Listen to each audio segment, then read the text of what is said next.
नमस्कार, प्रांजल ज्ञान गंगा में आप सभी का स्वागत है। हम संक्षिप्त महाभारत का पाठ कर रहे हैं जिसमें कि वन पर्व चल रहा है। कल हमने पुरोहित धौम्य के आदेश द्वारा युधिष्ठिर की सूर्य उपासना और अक्षय पात्र की प्राप्ति की कथा को पढ़ा था। आज हम धृतराष्ट्र के क्रोधित होने पर विदुर का पांडवों के पास जाना और उनके बुलाने पर लौट आना की कथा को पढ़ेंगे, जो कि इस प्रकार है।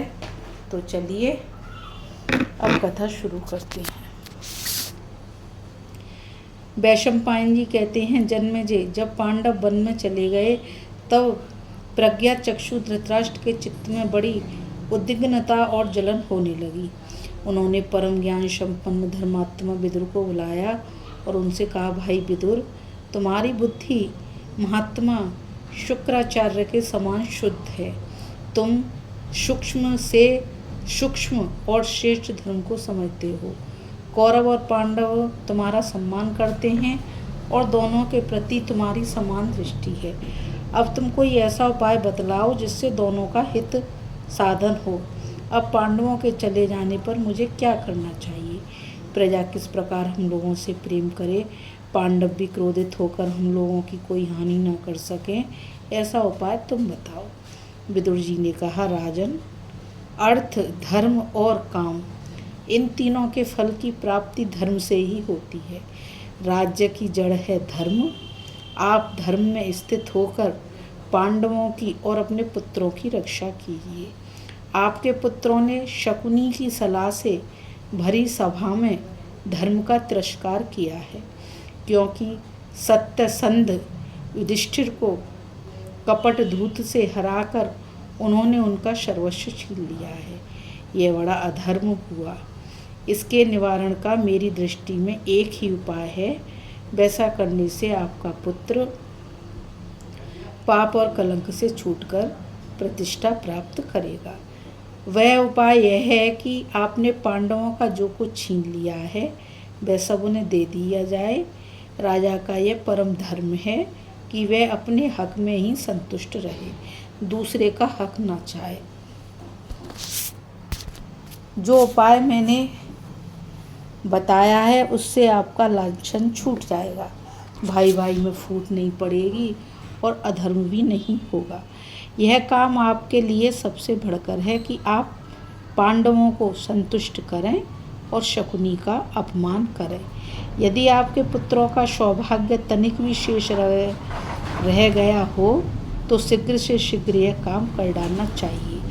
यदि आप मोहवश ऐसा नहीं करेंगे तो सारे कुरुवंश का नाश हो जाएगा। यदि आपका पुत्र दुर्योधन प्रसन्नता से पांडवों के साथ रहना स्वीकार कर ले तब तो ठीक है, अन्यथा परिवार और प्रजा के सुख के लिए उस कुल कलंक और दुरात्मा को कैद करके युधिष्ठिर को राज सिंहासन पर बैठा दीजिए। युधिष्ठिर के चित्त में किसी के प्रति राग द्वेष नहीं है, इसलिए वे ही धर्म पूर्वक पृथ्वी का शासन करें।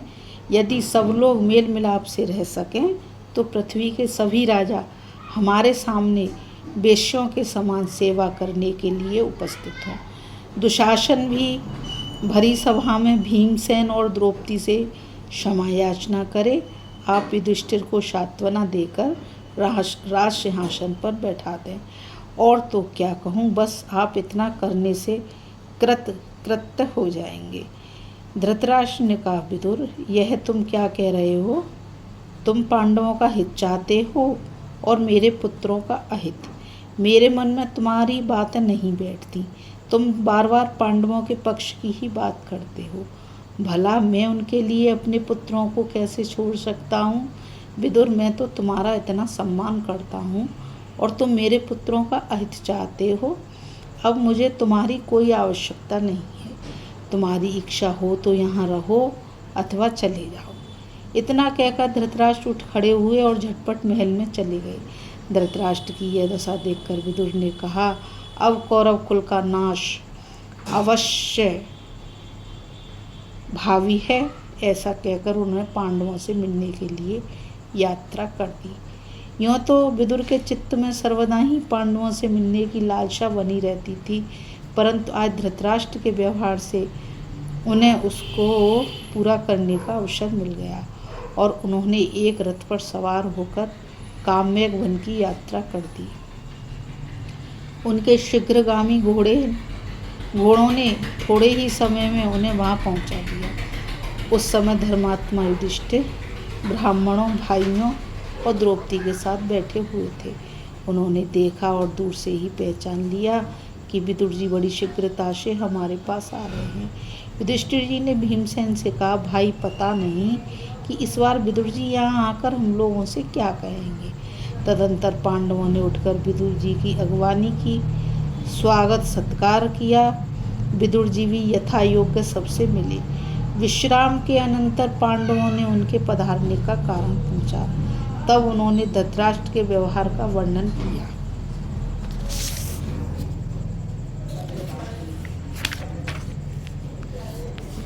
कुशल प्रश्न समाप्त हो जाने के पश्चात विदुर जी ने कहा, धर्मराज, मैं आपसे बड़े काम की बात कहता हूँ। जो मनुष्य शत्रुओं के दुख देने पर भी क्षमा कर देता है और अपनी उन्नति का अवसर देखता रहता है, साथ ही अपनी शक्ति और सहायकों का संग्रह करता रहता है, वह पृथ्वी का राजा होता है।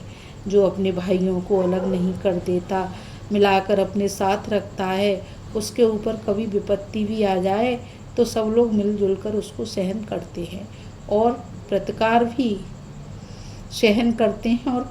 भी। इसलिए भाइयों को अलग नहीं करना चाहिए। भाइयों के साथ सच्ची और महत्वपूर्ण बात ही करनी चाहिए और ऐसा व्यवहार करना चाहिए जिससे किसी को कुछ शंका न हो जाए। जो स्वयं खाए वही अपने भाइयों को भी साथ बिठाकर खिलावे, अपने आराम के पहले ही उनके आराम की व्यवस्था कर दे।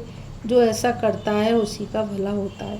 युधिष्ठिर ने कहा, चाचा जी, मैं बड़ी सावधानी के साथ आपके उपदेश के अनुसार काम करूँगा और भी आप लोगों की अवस्था और समय के उपयुक्त जो कुछ ठीक समझते हो बतलावें। हम लोग आपकी आज्ञा का पालन करेंगे। जन्मेजय, इधर जब विदुर जी हस्तिनापुर से पांडवों के पास काम्यक वन में चले गए, तब राजा धृतराष्ट्र को अपनी भूल पर बड़ा पश्चाताप हुआ। वे विदुर का प्रभाव, नीति और संधि विग्रह आदि की कुशलता का स्मरण करके सोचने लगे कि अब तो पांडवों की बन गई, उन्हीं की भर्ती होगी। धृतराष्ट्र व्याकुल हो गए और भरी सभा में राजाओं के सामने ही मूर्छित होकर गिर पड़े। जब होश हुआ तब उन्होंने उठकर संजय से कहा, संजय, मेरा प्यारा भाई विदुर मेरा परम हितैषी और धर्म की साक्षात मूर्ति है। उसके बिना मेरा कलेजा फट रहा है। मैंने ही क्रोधवश होकर अपने निरपराध भाई को निकाल दिया। तुम जल्दी जाकर उसे ले लाओ। विदुर के बिना मैं जी नहीं सकता। मेरे प्राणों की रक्षा करो। धृतराष्ट्र की आज्ञा स्वीकार करके संजय ने काम्यक वन की यात्रा की। काम्यक वन में पहुंचकर संजय ने देखा कि धर्मराज युधिष्ठिर मृगछाला ओढ़े अपने भाई और विदुर के साथ हजारों ब्राह्मणों के बीच में बैठे हुए हैं। संजय ने प्रणाम किया और पांडवों ने उनका यथा योग्य सत्कार। विश्राम और कुशल मंगल के पश्चात संजय ने अपने आने का कारण बतलाते हुए कहा, विदुर जी, राजा धृतराष्ट्र आपकी याद कर रहे हैं। आप हस्तिनापुर में चलकर उनको दर्शन दीजिए और उनके प्राणों की रक्षा कीजिए। विदुर जी ने संजय के कथन अनुसार पांडवों से अनुमति ली और फिर हस्तिनापुर लौट आए। विदुर से मिलकर धृतराष्ट्र को बड़ी प्रसन्नता हुई। उन्होंने कहा, मेरे प्यारे भाई, तुम्हारा कोई अपराध नहीं है। यह बड़े सौभाग्य की बात है कि तुम सकुशल लौट आए। तुम्हें वहाँ मेरी याद तो आती थी ना। तुम्हारे जाने के बाद मुझे नींद नहीं आई।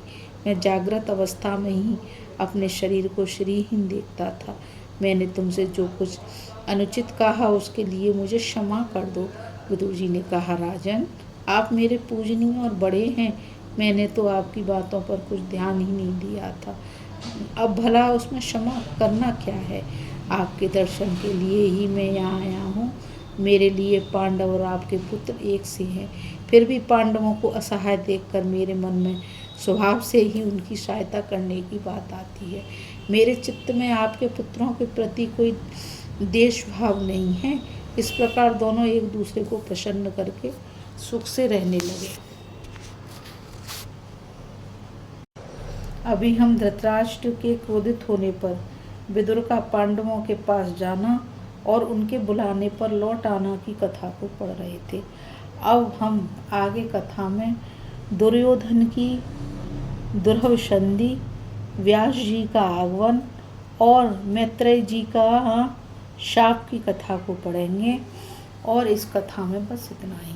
मुझ गीता रावत को आज्ञा दीजिए और मैं आप सभी से यही कहना चाहूँगी कि आप सभी इस चैनल को ज़्यादा से ज़्यादा लाइक, शेयर और सब्सक्राइब कीजिए ताकि ये अद्भुत ज्ञान अधिक से अधिक लोगों तक पहुंच सके। राधे राधे। जय श्री कृष्ण। नमस्कार।